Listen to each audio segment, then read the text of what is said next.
Hi guys, welcome back to my channel मेरे के blogs में आपका वेलकम है। आज मैं बनाने जा रही हूँ चिकन चीज़ रोल और चिकन कटलेट्स। तो मैंने वो अच्छे से चिकन को वॉश कर लिया था, उसको अच्छे से छोटे छोटे हिस्से में मैंने कट कर लिया। सारे मसाले मैंने ऐड कर दिए, ऊपर से अदरक लहसुन का पेस्ट ऐड कर दिया। अच्छे से ये सब मसाले को भूनने के बाद मैंने 1 से 1.5 चम्मच मैंने हरी मिर्ची ऐड कर दी, पिसी भी हरी मिर्ची। 1 गिलास आधा गिलास पानी डाल के पानी सूखने तक मैंने उसको अच्छे से सुखा लिया, मतलब भूना।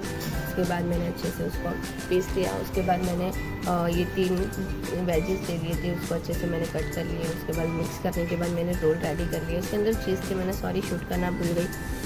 लेट इतना हो रहा था अफ्तारी के लिए, तो मैंने ऐसे ही बना दिया। ऊपर से आपको बना दिया। आपको फुल वीडियो चाहिए तो प्लीज़ मुझे कमेंट्स करना। उसके बाद मैंने फ्राई पैन में ऑयल गर्म करने रख दिया था, अच्छे से इसको फ्राई कर रही थी।